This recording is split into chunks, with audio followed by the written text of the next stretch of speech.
जवाब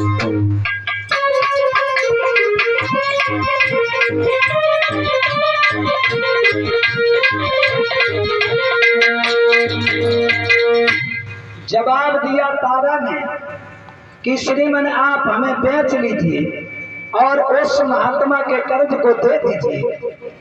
ये शब्द सुनने के बाद हरिश्चंद्र ने अपने प्राण प्यारी के हाथ अपने हाथों में ले लिए और कहने लगे कि भद्रे क्षमा करना, इंसान के ऊपर कितनी भी मुसीबत आ जाए लेकिन वो अपनी स्त्री को कभी नहीं बेचता है। मैं ही वो एक दुनिया में पापी हूँ जो तुम्हें बेचने के लिए जा रहा हूँ रानी। तब तक रोहिदास आ गया वो बेटा और कहने लगा पिताजी द्वार पर कोई सन्यासी मैंने खड़ा देखा है और बार बार वो ये कह रहा है कि हरिश्चंद्र ने अभी हमारा ऋण नहीं चुकाया है, आप हमें बेच लो। पिताजी मेरी माँ को बेच लो लेकिन उस महात्मा का कर्ज अदा करो, क्योंकि वो दरवाजे पे खड़ा और ये कह रहा है कि हरिश्चंद्र ने अभी तक मेरा कर्ज नहीं दिया। उस महात्मा का कर्ज अदा कर दो। भागवत प्रेमियों ध्यान रखना, ऐसा ही नहीं जिनके प्रकाश से उत्तम हो ऐसे प्रभात से और जिनके नाम से नाम चले ऐसे बेटा से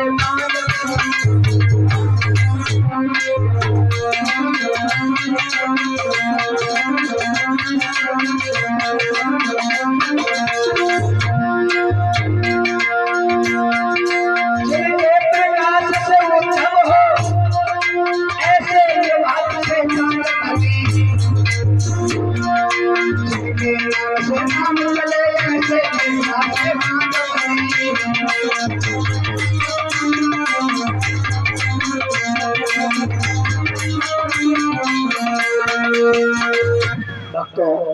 घर में अगर सपूत होता है तो एक ही काफी होता है और कपूत 50 अच्छे नहीं होते। महाराज हरिश्चंद्र ने अपने पुत्र को बाहों में भर लिया और कहने लगे बेटा मुझे क्षमा करना, एक बाप होने के बाद भी मैं तुम्हें बेचने के लिए जा रहा हूँ। उसी समय तीनों प्राणियों ने क्या किया कि तज वस्त्र आभूषण सकल सब कपड़ा फटे तन धार के दमड़ी में बांधी गांठ में तैलात सब में मार के। आज महाराज हरिश्चंद्र और बेटा रोहिदास रानी तारा अपने जो राजसी कपड़ा थे वो सभी उतार करके रख दिए और तीनों प्राणियों ने एक पैसा भी अपने हाथ में नहीं उठाया और घर छोड़ करके आज वो तीनों प्राणी बिकने के लिए जब चले हैं भक्तों, उन तीनों प्राणियों की दशा क्या थी? ऐसा ही नहीं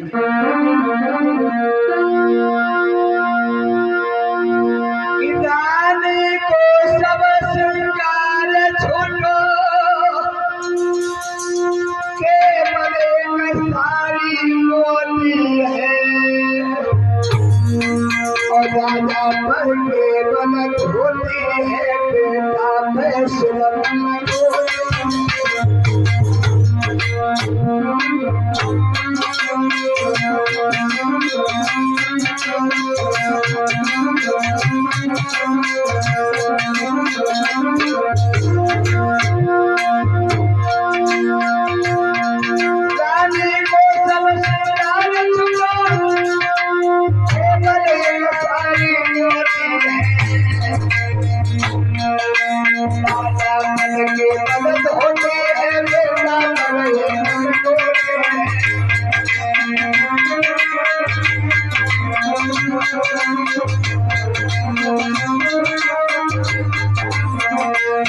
तो अब तो तीनों प्राणी जब घर छोड़ करके चले हैं बिकने के लिए, उसी समय महारानी तारा अपने महल को छोड़ते समय रोने लगी।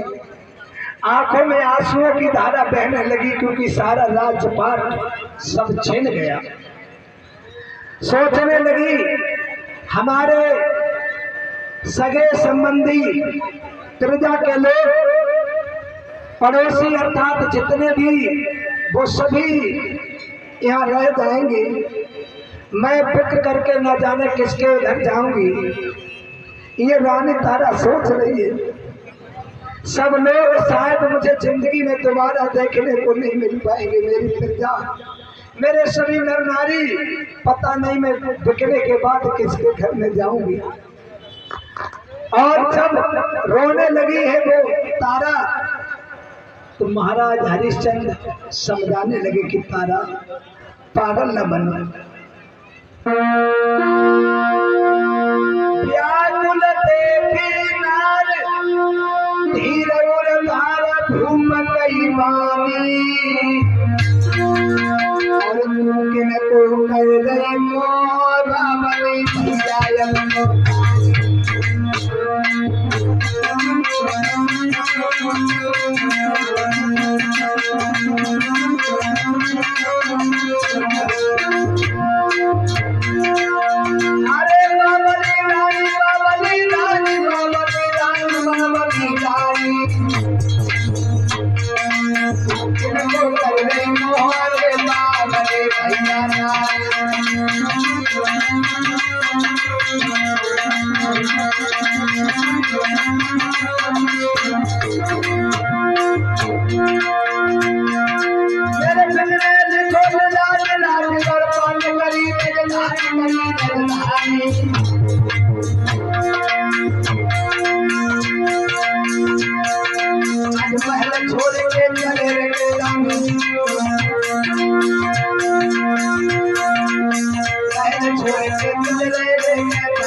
भागवत प्रेमियों, अब तो सभी प्रजा के लोग चारों तरफ से घेर करके और हरिश्चंद्र को खड़े हो गए, चारों तरफ से घेर लिया। कहने लगे कि महाराज, आप मुझे छोड़ करके जा रहे हो और आपके बगैर हम अब जिंदा नहीं रह सकेंगे। आपने खुद परेशानियां उठा करके और हमको आराम दिया, भला आपके जाने के बाद हम जिंदा नहीं रह सकते हैं। सभी प्रजा के नर नारी कहने लगे। महाराज हरिश्चंद्र सर झुका करके खड़े हो गए। प्रजा के लोगों, मुझे क्षमा करना, मुझे क्षमा करना। इतना हाथ जोड़ करके कहने लगे महाराज हरिश्चंद्र कि सभा के सभी प्रजा के लोगों, भोली भली जो बन गई, कुछ भी तुम्हारे साथ में माफ कर दी, जो सभी चरण झुकाऊं माथ में। प्रजा के लोगों, क्षमा करना, एक महात्मा के चक्कर में पड़ के हमारा यहाँ से दाना पानी छूट गया। भक्तों, महाराज हरिश्चंद्र, रानी तारा, रोहतास, तीनों प्राणी लेकर के विश्वामित्र आज आगे के लिए चले हैं और कहने लगे हरिश्चंद्र, चलो काशी में चल करके हम तुम्हें बेचेंगे और हमारा कर्ज तुम्हारे ऊपर है, वो कर्ज हमें चाहिए। प्रजा के लोग सब इधर रो रहे हैं, बिलख रहे हैं, क्योंकि महाराज हरिश्चंद्र जी अपने राज्य को छोड़ करके जब चले हैं। इधर महाराज हरिश्चंद्र रानी तारा और बेटा रहताश जब चले हैं भक्तों, ऐसा ही नहीं कि नंगे पैरन पड़े यारी तने नया देर लगाई, वो वक्त छोड़ गई फिर दास चलने में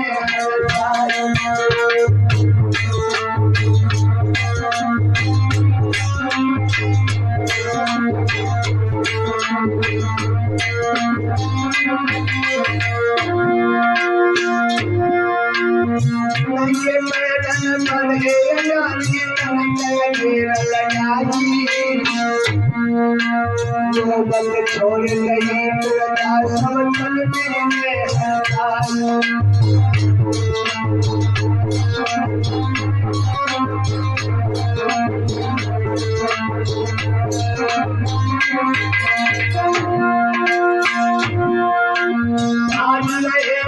आगे आगे चिल्लाई, आगे आगे चिल्लाई, हरी चंद हो गई है अब तो अब